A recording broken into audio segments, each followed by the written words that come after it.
So hey guys, welcome back to another video of my channel. Finally दोस्तों, मैंने लोकी का season 2 देख लिया है। भाई क्या मज़ेदार सीरीज थी यार, भाई मज़ा आ गया। मतलब इसे देख के ना फाइनली वो फीलिंग आ गई कि यार मार्वल वापस आ गया।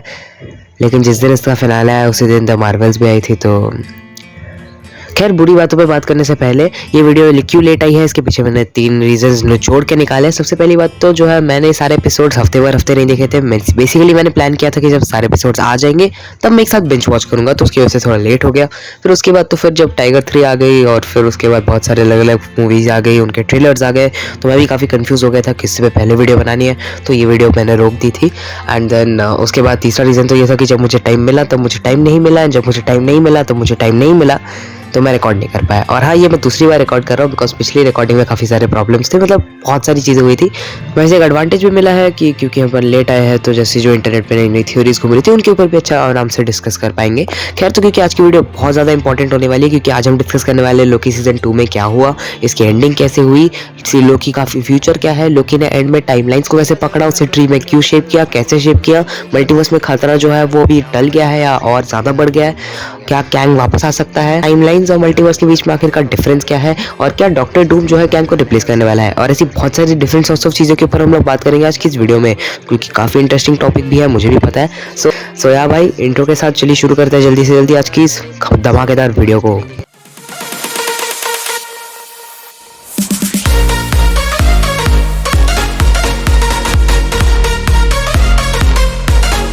Loki season 1। अभी देखो, लोकी सीजन 2 की शुरुआत करने से पहले एक बार सीजन 1 के रिकैप को दे देता हूँ, छोटा सा ही, आराम से दे दूंगा, अच्छे से समझ लेना, बिकॉज अगर ये नहीं समझोगे तो सीजन 2 पे कुछ नहीं समझ पाओगे। तो देखो, सीजन 1 की कहानी की शुरुआत एंड गेम से ही होती है, जहाँ अवेंजर्स एंड गेम में जब अवेंजर्स पीछे जाते हैं टाइम ट्रैवल करके इन्फिनिटी स्टोन्स कलेक्ट करने के लिए, तो उस पॉइंट पर लोकी के हाथों लग जाता है टेसरैक्ट एंड वो वहाँ से भाग जाता है। सीजन 1 की शुरुआत यहीं से होती है, जहाँ टीवी के कुछ एजेंट्स आकर लोकी को पकड़ के टीवी में लेके जाते हैं, और जहाँ टीवी में पहुंचने के बाद लोकी की मुलाकात होती है एक एआई मिस मिनट से, जो कि उसे बताती है टीवी क्या है। और यहाँ पर हमें भी मालूम पड़ता है कि टीवी है क्या। अब इसे थोड़ा ध्यान से सुनना। देखो बेसिकली जो टाइम है वो एक लाइन के फॉर्म में चलती है, एक स्ट्रेट लाइन के फॉर्म, और उसे टाइमलाइन बोला जाता है। और हर एक आदमी की जो है डेस्टिनी आराम से लिखी हुई होती है, मतलब बेसिकली पूरी टाइमलाइन के अंदर, अपनी पूरी जिंदगी के अंदर वो क्या क्या करने वाला है वो सब कुछ डेस्टिनी के फॉर्म में लिखा हुआ है। लेकिन अगर कोई आदमी अपने डेस्टिनी से भटक गया हो, यानी कि उसकी डेस्टिनी में जो भी लिखा हुआ था कि उसे ये करना है, उसके अगेंस्ट में अगर कोई दूसरा काम कर दे, तो होता क्या कि टाइमलाइन के अंदर से एक ब्रांच टाइमलाइन बाहर आने लगती है, जहां पर उस बंदे का भी एक डुप्लीकेट बन जाता है। अब जिस बंदे ने छोटा सा चेंज किया होता है वो अपनी मेन टाइमलाइन के अंदर ही खुश रहता है, लेकिन जो उसका डुप्लीकेट वर्जन होता है, जिसे हम लोग वेरिएंट बोलते हैं, वो ब्रांच टाइमलाइन के अंदर अपनी डिफरेंट जिंदगी जी रहा होता है, just because of that small change. अब अगर ऐसे ही आदमी अपनी डेस्टिनी के अगेंस्ट में काफी सारे काम करता रहेगा, तो मल्टीपल ब्रांचेस निकलती जाएगी टाइमलाइन की, जिससे मल्टीपल ब्रांच टाइमलाइंस बनती जाएगी। अब बेसिकली कुछ नहीं, ये सारी टाइमलाइंस आगे जाकर एक डिफरेंट यूनिवर्स को जन्म देती है, जिसके चलते मल्टीवर्सल वॉर और काफी सारे वो इनकर्जन्स वगैरह की पॉसिबिलिटीज बढ़ती है, जिसके ऊपर हम वीडियो में थोड़ा आगे बात करेंगे। खैर, लोकी को ये सब समझा दिया जाता है और उसे बात बताई जाती है कि लोकी ने दरअसल टेसरैक्ट उठा लिया था। उस पॉइंट पर उसे एस्गार्ड में जाना था एज अ प्रिजनर, बट उसने टेसरैक्ट उठाया था जो उसके डेस्टिनी के अगेंस्ट में था, which is the reason why TV उसे पकड़ के लाई थी, वरना लाइक ब्रांच टाइमलाइंस बन जाती और बहुत सारी प्रॉब्लम्स हो जाती। अब यहाँ पर लोकी की मुलाकात होती है मोबियस से, टीवी का एक एजेंट, और टीवी वालों से ये बात समझाते हैं कैसे लोकी का ही एक अलग वेरिएंट है, जो कि टीवी वालों का काम जो है दवाम कर रहा है और उन्हें लोकी की मदद चाहिए। और लोकी को जब मालूम पड़ता है कि उससे भी ज़्यादा पावरफुल लोकी को एग्जिस्ट करता है, तो वो टीवी की मदद करने के लिए तैयार होता है। लेकिन उसे तब ये बात मालूम पड़ती है कि वो कोई दूसरा लोकी नहीं बल्कि सिल्वी है, मतलब लोकी का फीमेल वर्जन। और इस पॉइंट पर लोकी को इश्क, प्यार, मोहब्बत यानी कि खुद से ही प्यार हो जाता है। ये सिंगल्स डे का बात है यार। खैर, फिर उसके बाद अपना लोकी, सिल्वी जो है वो लोकी को एक बात समझाती है कि कैसे टीवी वालों ने जो है बिना किसी कारण से ही उसको उठा लिया था, मतलब बेसिकली सिल्वी जो है अपनी डेस्टिनी को फॉलो करते हुए चल रही थी, फिर भी टीवी ने उसे उठाकर उसकी जिंदगी खत्म कर दी थी। दूसरी बार टीवी के जितने भी एजेंट्स हैं वो एक्चुअली सारे जो है वेरिएंट्स होते हैं, उन सबको किडनैप करके ब्रेन वॉश करके वहाँ काम करवा रहा था, मतलब टीवी का कोई तो सीक्रेट क्रिएटर है। इसके अलावा जैसे टीवी वालों ने कहा था कि उनका टाइम कीपर्स है, मतलब 3 ऐसे क्रिएचर्स होते हैं जो कि टाइम को संभालते हैं। लेकिन जब लोकी और सिल्वी टाइम कीपर्स के पास पहुंचते हैं तो उन्हें मालूम पड़ता है ये तो नकली एआई रोबोट्स है, मतलब टीवी का क्रिएटर एक्चुअली कोई और है। तो इस पॉइंट पर लेकिन इसी पॉइंट पर उन्हें भ्रूण कर दिया जाता है। अब भ्रूण करने का मतलब बेसिकली क्या होता है कि जब कोई वेरिएंट जो है क्रिएट हो जाता है, बिकॉज कोई एक बंदा अपने डेस्टिनी के अगेंस्ट चला जाता है, तो उस बंदे को जो है ये लोग भ्रूण कर देते हैं। भ्रूण का मतलब बेसिकली मारना होता है, लेकिन इस पॉइंट पर हमें ये बात समझ में आती है कि वो बेसिकली भ्रूण किया हुआ बंदा एक अलग रियलिटी में पहुंच जाता है, यानी कि द वॉइड। और द वॉइड में गोलायत नाम का एक बहुत बड़ा क्रीचर होता है जो कि सबको खा जाता है, तो बेसिकली वहाँ कोई जिंदा ही नहीं बचता। अब लोकी को आपने कुछ बचे हुए जिंदा लोकी अपने खुद के अलग वेरिएंट्स मिल जाते हैं, जैसे कि एलिगेटर लोकी, किड लोकी, वो बूढ़ा लोकी और एक ब्लैक लोकी, और ऐसे बहुत सारे अलग अलग वर्जन्स होते हैं। तो अपनी वर्जन्स का इस्तेमाल करके और उस गोलायत को हराता है एंड देन वॉइड से निकलने की कोशिश करता है। यहाँ लोकी और सिल्वी पहुंच जाते हैं समय के अंत में, Citadel at the end of time, और वहां जाकर उनकी मुलाकात होती है ही हू रिमेन्स से। अब ये कॉन्वर्सेशन बहुत इंपॉर्टेंट है इस पूरे सीजन के लिए। ही हू रिमेन्स उन्हें ये बात बताता है कि वही टीवी का क्रिएटर है। उसके एक वेरिएंट ने एक दिन मल्टीवर्स को ढूंढ लिया था और सारे वेरिएंट जो है उसके एक साथ आ गए थे, लेकिन क्योंकि उनका समझौता नहीं हुआ था तो एक मल्टीवर्सल वॉर छिड़ गई थी। बाद में ही हू रिमेन्स ने इस पूरे वॉर को खत्म किया था और फिर उसने बनाया TVA, और ये टाइम को एक लाइन के फॉर्म में शेप किया था ताकि और फिर वो Citadel at the end of time में बैठ गया और उस चेयर में बैठे बैठे वहां पर उसकी डेस्टिनी लिखता था। मतलब MCU में आज तक जितना भी कुछ हुआ है वो सब ही हू रिमेन्स ने लिखा था, लेकिन अब ही हू रिमेन्स का कहना यह था कि वो थक गया है लिखते लिखते। अब देखो वो इसलिए लिखने बैठा था बिकॉज वो अपने अकॉर्डिंगली सब कुछ कहानियां लिख पाएगा। मतलब बेसिकली अगर वो अपने अकॉर्डिंग कहानियां लिखेगा तो कभी इन फ्यूचर वो मल्टीवर्सल वॉर को होने ही नहीं देगा, जिसकी वजह से मतलब बेसिकली वो अपनी कहानियां लिख के मल्टीवर्सल वॉर को प्रिवेंट कर रहा था। बट अब वो ये कहता है कि वो थक गया है और उसे ऐसा काम नहीं करना, तो वो चाहता है उसे कोई रिप्लेस करे। और इस पॉइंट पर जब सिल्वी को ये बात मालूम पड़ती है कि जिस TVA ने उसकी जिंदगी खराब कर रखी थी उसका क्रिएटर उसके सामने बैठा है, सिल्वी उसे मार देती है और लोकी को पहुंचा देती है TVA में, और ये होता है खत्म सीजन 1। अब यहाँ से सीजन 2 की शुरुआत करते हैं। तो सीजन 2 की शुरुआत बेसिकली होती है TVA में, जहाँ लोकी पहुंचने के बाद उसे एक बार मालूम पड़ती है कि उसके अंदर एक प्रॉब्लम आ चुकी है, टाइम स्लिपिंग, जहाँ वो टाइम के अंदर स्लिप कर रहा है, मतलब बेसिकली एक टाइम से दूसरे टाइम के अंदर जंप कर रहा था। यहाँ पर हमें एक नया कैरेक्टर देखने को मिलता है, ओरोबोरस। लोकी यहाँ पर सारे TVA बंदों को समझा देता है कि कैसे कैंग कौन है, ही हू रिमेन्स कौन है और आगे मल्टीवर्सल वॉर हो सकती है। और वही ओरोबोरस यानी कि OB, जो कि TVA का अपना मैकेनिक होता है, सारे गैजेट्स उसने बनाए होते हैं, वो उन्हें मुलाकात करवाता है टेम्पोरल लूम से। अब टेम्पोरल लूम बेसिकली एक डिवाइस होती है जो कि सारे ब्रांच टाइमलाइंस जितनी भी होती है सबको एक साथ मेन टाइमलाइन के साथ नॉट बांध के देता है। मतलब बेसिकली आपके पास अगर बहुत सारे धागे हैं तो आप उन सबको एक साथ नॉट बांध सकते हो। तो टेम्पोरल लूम का यही काम होता है ताकि ये टाइमलाइंस आगे जाके फट ना जाए। लेकिन क्योंकि ब्रांच टाइमलाइंस बहुत ज्यादा फैल चुकी थी, इसी के चलते जो है टेम्पोरल लूम के अंदर बहुत लोड पड़ रहा था। अब देखो क्योंकि ही हू रिमेन्स मर चुका है तो ब्रांच टाइमलाइंस इन्फिनिटली बढ़ती चली जा रही थी, जिसके चलते टेम्पोरल लूम में लोड पड़ रहा था, और अगर फट गया तो सारी टाइमलाइंस मर जाएंगी। तो अब बस ओरोबोरस का यही प्लान था कि वो इन टेम्पोरल लूम को जो है बड़ा कर देगा, उसके लिए वो एक डिवाइस का इस्तेमाल करेगा। लेकिन इस डिवाइस को लगाने के लिए और अपने प्लान को सक्सेसफुल करवाने के लिए उन्हें ऑरा चाहिए था उस बंदे का जिसने टीवी को क्रिएट किया था, लेकिन ही हू रिमेन्स तो मर चुका था। तो इसलिए लोकी और मोबियस टाइम में पीछे जाकर विक्टर टाइमली को लेके आते हैं, जो कि बेसिकली ही हू रिमेन्स का एक पास्ट वाला वर्जन होता है और एक साइंटिस्ट भी होता है। अब यहाँ पर वो विक्टर टाइमली को समझा देते हैं और विक्टर टाइमली उनकी मदद करने के लिए पहुंच जाता है।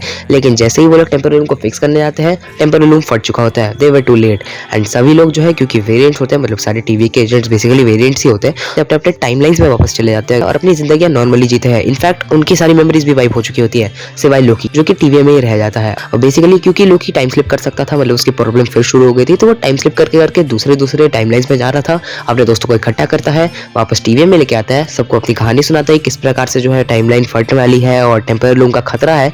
और फिर वो ओरोबोरस की मदद से अपनी टाइम स्लिपिंग वाली पावर्स को कंट्रोल करने की कोशिश करता है, यानी कि अब हमारा लोकी टाइम कंट्रोल कर सकता है। खैर तो फिर सभी पावर्स मिल जाने के बाद वो टेम्पोरल लूम को दोबारा फिक्स करने की कोशिश करता है। मतलब बेसिकली वो टाइम में पास्ट में आता है और फिर जितना भी उन्होंने जो है टाइम वेस्ट किया था सभी टाइम को यूटिलाइज करता है और फिर आगे जाकर टेम्पोरल लूम को जल्दी से जल्दी फिक्स करने की कोशिश करता है। लेकिन वो जितनी बार भी कोशिश क्यों ना कर ले, वो बार बार फेल हो रहे थे, मतलब बार बार वो लेट से पहुंच रहे थे।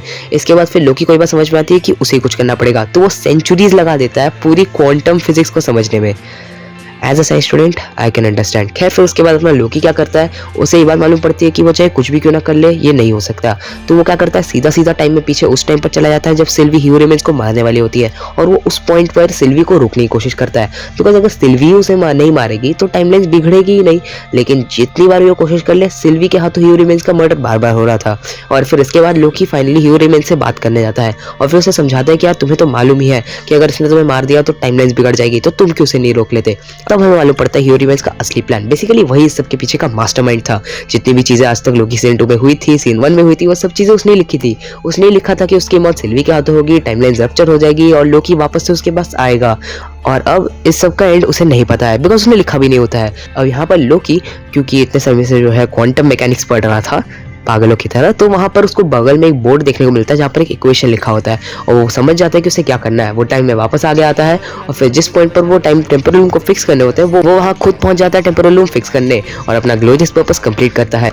अब यहाँ पर सीजन 2 की कहानी खत्म होती है, लेकिन अब हम आगे बात करेंगे इसके एंडिंग में एक्चुअली हुआ क्या। तो देखो लोकी के पास अभी टाइम कंट्रोलिंग पावर्स है और साथ ही साथ उसके पास मैजिक भी है, वो भी एसगार्डियन, प्लस वो एक फोर्स जाइंट भी है। तो उसके पास मल्टीपल प्रकार की पावर्स हो गई। तो बेसिकली क्या करता है कि जिस पॉइंट पर लोकी वहाँ नीचे पहुंचता है टाइम टेम्पोरल लूम फट जाता है और सारी टाइमलाइंस मरने वाली होती है। वो बेसिकली कुछ नहीं करता, सारी टाइमलाइंस को पकड़ता है और उनका टाइम जो है पीछे कर देता है, क्योंकि उसके पास टाइम कंट्रोलिंग पावर्स होती है। तो वो सब भी टाइमलाइंस का टाइम पीछे कर देता है, मतलब जो मरने वाली होती है उनको वापस से रिवाइव कर देता है और अपनी मैजिक से उनको पकड़ के रखता है। लेकिन उसे ये बात रियलाइज होती है कि उसे इसको करने के लिए, मतलब इसके टाइम को रिवर्स करके पकड़े रखने के लिए सारी टाइमलाइंस को हाथों में पकड़ के रखना पड़ेगा। तो वो जाता है एक थ्रोन पे बैठता है, सारी टाइमलाइंस को पकड़ता है एंड देन उन्हें पूरी तरीके से रिवाइव रखता है। मतलब बैठे बैठे अगर उसने एक टाइमलाइन को भी अपने हाथों से अब एक टाइमलाइन को भी अपने हाथों की पकड़ से छोड़ दिया तो वो टाइमलाइन वापस से मरना शुरू कर देगी और फिर उसे वापस में पकड़ना पड़ेगा। बेसिकली यहाँ पर लोकी को, अब यहाँ पर कुछ लोग लोकी को गॉड ऑफ स्टोरीज बुलाते थे, बट हम उसको गॉड ऑफ स्टोरीज नहीं बोलेंगे बिकॉज वो ह्यू रिमेन्स की तरह स्टोरीज नहीं लिख रहा है, किसी की डेस्टिनी लिखना है। गॉड ह्यू रिमेन्स को गॉड ऑफ स्टोरीज बोला जा सकता है, बट लोकी बेसिकली पूरे मल्टीवर्स को रिवाइव करने की कोशिश कर रहा है। मतलब वो वहीं बैठे रहेगा और टाइमलाइंस को पकड़ के रखेगा, सब कुछ देख सकता है हुआ टू द वॉचर की तरह, बट वो किसी चीज को चेंज नहीं कर सकता अपने अकॉर्डिंगली। हाँ, वो सब कुछ रिवाइव करके रख सकता है। सो या लोकी गॉड ऑफ स्टोरीज नहीं है, बट वो गॉड ऑफ मल्टीवर्स है, गॉड ऑफ लाइफ है, क्योंकि वो इस पूरे मल्टीवर्स को लाइफ दे रहा है। अब सवाल ये उठता है कि वो पूरी टाइमलाइंस को ट्री के फॉर्म में क्यों रूप देता है। हम सभी को ये बात बहुत अच्छे से पता है कि ट्री की ब्रांचेस इन्फिनेटली ग्रो कर सकती है, और क्योंकि टाइमलाइन में भी यही प्रॉब्लम थी कि वो इन्फिनेटली ग्रो नहीं कर पा रही थी, बिकॉज अगर करेगी तो टाइमलाइंस बिखर जाएगी। तो बस लोकी उसे एक ट्री का फॉर्म दे देता है ताकि वो सारी इन्फिनेटली ग्रो कर सके। और एक और बात, ये ट्री कोई नॉर्मल ट्री नहीं है, बल्कि ये यग्drasil का पेड़ है। तो देखो, अगर आप नॉर्स माइथोलॉजी को पढ़ोगे थोड़ा बहुत, आपको ये बात मालूम पड़ेगी कि जो 9 रेल्म्स होते हैं उनको बेसिकली एक पेड़ के फॉर्म में सिचुएटेड है, और ऐसे कहते हैं यग्drasil का पेड़। और क्योंकि लोकी भी बचपन से जो है यग्drasil की कहानियां सुनते हुए आ रहा था, क्योंकि वो एसगार्ड में ही पला बड़ा है, तो वो क्या करता है कि इस पूरे मल्टीवर्स को एक यग्drasil का पेड़ बना देता है। बिकॉज क्योंकि यग्drasil का पेड़ भी सारे मल्टीवर्स के रेल्म्स को पकड़ के रखता था, एनर्जी लाइफ देता था, तो बेसिकली वो मल्टीवर्स को वैसे एक फॉर्म दे देता है। और बस इसी के बाद से क्या होता है कि लोकी बेसिकली मल्टीवर्स को लाइफ दे रहा है, और अब मल्टीवर्स के अंदर टाइमलाइंस की वजह से किसी प्रकार की खिचड़ी नहीं बनेगी और सब कुछ एकदम सेफ रहेगा। अब एक जरूरी सवाल, क्या लोकी हमें फ्यूचर में दिखेगा? तो देखो, ऐसी पॉसिबिलिटीज कम है, दो मैं चाहता हूँ कि लोकी वापस थॉर से मिले और सीक्रेट वॉर्स में 1-2 बार अपीयर हो, मगर उसका वापस आना मुश्किल है। बिकॉज अगर उसने टाइमलाइंस को छोड़ा, अपनी जगह से हटा, तो सब मर जाएंगे, सब खत्म हो जाएगा। और आई एम श्योर लोकी ऐसा नहीं करने वाला है अनटिल एंड अनलेस हमें कोई उसका रिप्लेसमेंट मिल जाए, मतलब कोई ऐसा बंदा जो कि टाइमलाइंस को पकड़ के रखे, या फिर लोकी को ही कोई नया वे मिल जाए। मतलब सभी सीक्रेट वॉर्स के अंदर एक नया तरीका ढूंढ लेंगे जिसके चलते ट्री हमेशा जिंदा रहेगी without a person holding it. तो ऐसे लोकी छूट सकता है, बट क्योंकि लोकी का ग्लोरियस पर्पस ही यही था, मुझे नहीं लगता कि वो लोकी को वापस से इस्तेमाल करेंगे। लेकिन हाँ, वो एमसीयू में वापस जरूर आएगा, बस 1-2 मोमेंट्स के लिए ही, उतना ही काफी है। अब इसके बाद एक इंपॉर्टेंट पॉइंट पर डिस्कस करने वाले हैं, टाइमलाइंस और मल्टीवर्स के बीच का डिफरेंस क्या है। मतलब बेसिकली टाइमलाइंस क्या होती है, मल्टीवर्स क्या है, और आखिरकार ये सेम है या डिफरेंट है, और टाइमलाइंस नया यूनिवर्स को कैसे जन्म दे रही है, और ये टीवी के लिए खतरा क्यों है। तो देखो, टाइमलाइंस और मल्टीवर्स के बीच का फर्क तुम्हें समझाना तुम्हारा के लिए खुद समझना, मार्वल का भी खुद डिसाइड करना बहुत मुश्किल है, बिकॉज मार्वल को खुद भी नहीं पता कि टाइमलाइंस और मल्टीवर्स में क्या डिफरेंस है। तो वो हमें क्या समझाएंगे और मैं फिर आके तुम्हें क्या समझाऊं। लेकिन देखो, मेरी एक अलग थ्योरी है, मैंने निकाली है, और मैंने काफी सारे अलग अलग साइट्स वगैरह से, इंटरनेट वगैरह से निकाली है। सो ये सारी थ्योरीज है, एक बार सुन के देख लो, अगर अच्छा लगे तो बता देना। तो मेरी थ्योरी के अकॉर्डिंगली मल्टीवर्स बेसिकली यूनिवर्सेस का क्लस्टर है। मतलब एक यूनिवर्स क्या होता है वो तो आपको मालूम ही है। यूनिवर्स के अंदर काफ़ी सारी गैलेक्सीज होती है, उसके अंदर ढेर सारे सोलर सिस्टम्स होते हैं, स्टार्स होते हैं, ढेर सारे प्लैनेट्स होते हैं, ढेर सारे एलियंस होते हैं, और ढेर सारे क्रीचर्स होते हैं। लेकिन जो अपना यूनिवर्स का एक क्लस्टर होता है उसे हम लोग मल्टीवर्स बोलते हैं। अब हर एक यूनिवर्स का जो है अलग तरीके से समय चलता है। अब बेसिकली अब आपको ह्यू रिमेन्स के कॉन्वर्सेशन में वापस आना पड़ेगा। उसने कैसे बोला था कि उसके सारे वेरिएंट्स ने मल्टीवर्सल वॉर खड़ी कर दी थी, जिसे उसने बंद किया था, और फिर वो सभी चीज़ों को लिख रहा था। मेरे अकॉर्डिंगली ही हू रिमेन्स ने अपने यूनिवर्स, मतलब जो एमसीयू का मेन यूनिवर्स है 616, उसके समय को पकड़कर उसे एक स्ट्रेट लाइन का शेप दे दिया था।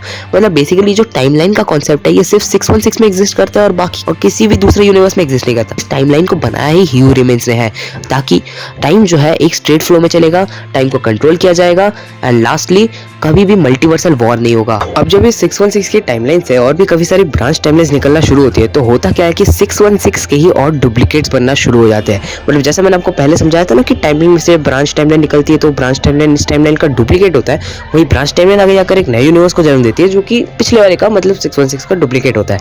जिसमें अगर आप इस मॉनिटर पर अच्छे से ध्यान दोगे तो आपको दिख जाएगा जितने भी ब्रांच टाइमलाइंस निकलने उनको एक नंबर से डिनोट किया गया है 616 पॉइंट समथिंग। मतलब बेसिकली वो 616 के डुप्लीकेट्स है और फिर 0.1 0.2 मतलब उनके अलग अलग प्रकार के नंबर्स दिए गए हैं।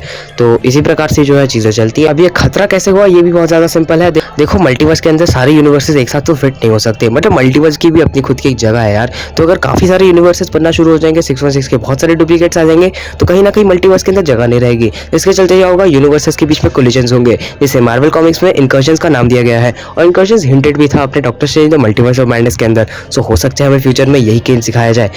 प्लस जितने भी 616 के डुप्लीकेट्स बनते चले जाएंगे उतने ज्यादा यूनिवर्सेस, जितने ज्यादा यूनिवर्सेस उतने ज्यादा ही कैंग के वेरिएंट्स, क्योंकि कैंग के वेरिएंट्स हर एक यूनिवर्स में होते हैं। सो या मल्टीवर्सल वॉर मतलब जो पॉसिबिलिटीज थी उसके होने की वो ज्यादा बढ़ जाएगी, which is the reason why branch timelines खतरा थी। और इसी वजह से उसने टीवीए बनाया था ताकि टीवीए किसी भी प्रकार से ब्रांच टाइमलाइंस को पैदा ही होने ना दे। तो ये काफी सही काम था पर तरीका गलत था। इसी से एक इंपॉर्टेंट सवाल ये भी आता है कि क्या कैंग का जो खतरा था वो टल गया है। मतलब लोकी ने जो इसे यग्drasil का पेड़ का शेप दे दिया है और फिर मल्टीवर्स को अपने कंट्रोल में ले लिया है, क्या इससे कैंग का खतरा मिट गया है? तो देखो मैंने आपको पहले ही बोल दिया है, लोकी गॉड ऑफ स्टोरीज नहीं है, मतलब वो कहानियां नहीं लिख रहा है। सो इन दैट केस उसने कैंग की डेथ को नहीं लिखा हुआ है, कैंग के डिसअपियरेंस को नहीं लिखा हुआ है, उसने बिल्कुल भी नहीं लिखा हुआ है कि कैंग नहीं आएगा, कैंग डायनेस्टी नहीं होगी। Which is the reason why Kang जरूर आएगा बट विद अ कैच। आपको ये अंदर की बातें बता देता हूँ। बेसिकली रूमर्स की मानी जाए तो और बहुत स्ट्रॉन्ग सोर्सेस से ऐसी रूमर्स या खबरें आ रही है जो कि अभी तो भाई और ज़्यादा बढ़ चुकी है कि मार्वल वाले बेसिकली डिसाइड करके बैठे हुए हैं कि वो कैंग को डॉक्टर डूम से रिप्लेस करना चाहते हैं। देखो अभी भी जोनाथन मेजर्स का जो केस है वो ट्रायल पे जा चुका है, which is the reason why Marvel वालों को, डिज्नी वालों को जो है थोड़ा इनसेंसिटिव फील हो रहा है कि उसको अपने यहाँ पर कास्ट करके रखना। तो देखो ओरिजिनली पहले क्या किया जाता था कि अगर जैसे एक्टर ट्रायल में चला गया, उसके ऊपर कोई केस वेस चल रहा है तो एक्टर को रिप्लेस करके दूसरे एक्टर को रोल प्ले करवाते थे।